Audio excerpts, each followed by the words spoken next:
Good evening. 4 Jersey residents, including motorcyclist Sid Horman, walked away from a forced landing in France over the weekend. They were on their way to Le Mans' 24-hour race when their Cessna 172 developed engine trouble. The pilot, Tony Barraclough, made a forced landing in a field at Mayenne, north of Laval, and managed to avoid damaging the plane. Alistair Lazell reports. 22-year-old Tony Barraclough emerged as the hero of the day. After only 18 months as a private pilot, he had the presence of mind to execute an almost copybook forced landing in a grass field near Laval.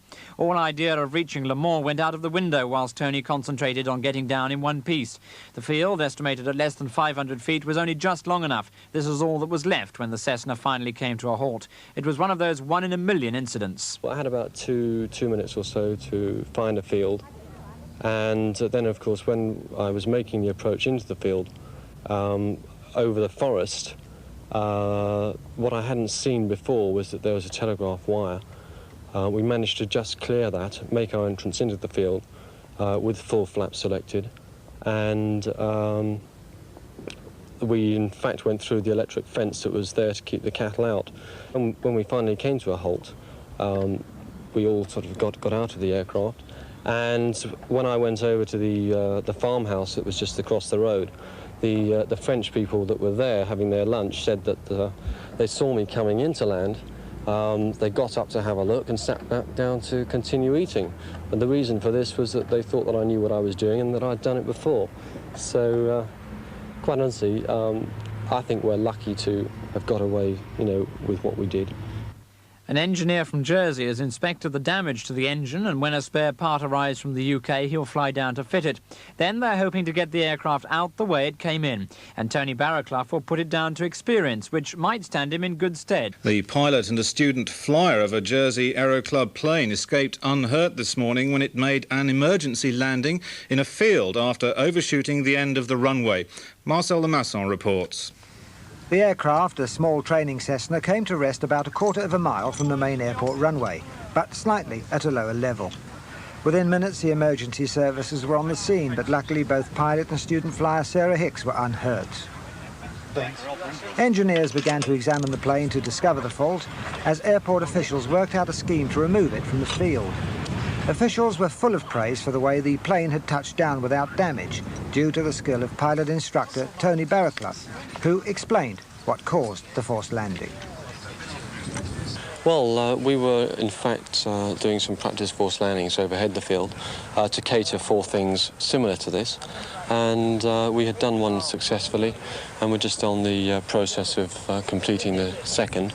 And Sarah was initiating the go-around, what we used to call the overshoot. And the engine died completely. From that point, I took control and decided that if we had touched down on the runway up at the airport, then we wouldn't have been able to stop. So I then decided to do my best to try to clear the cliff top and see what we could find down here. And in fact, we were just rather lucky. Nice flat. How do you feel about it, Sarah? Just grateful we landed safely. Very grateful. And as a learner pilot, it must be somewhat of a frightening experience, though, isn't it? Yes. Won't put you off flying, though? No. Oh, that's good. No. I'll have to go back up and try again. No. Yeah. The problem of removing the plane was solved early this afternoon when the airport authorities decided to turn part of the 5-mile road into a temporary runway and fly it out. Wire fences were removed and the plane was pushed onto the road towards the takeoff point. The Honorary Police and the States Police with units of the Airport Fire Service were all standing by as the road was sealed off from traffic. Holidaymakers watched as Aero Club Chief Instructor Charles Barnett began preparing for his unusual takeoff. The wind was 20 miles an hour down the road, and the problem was to hold the plane straight due to the camber of the surface. Meanwhile, passenger aircraft taking off from the airport were held as the light plane began to prepare for its run.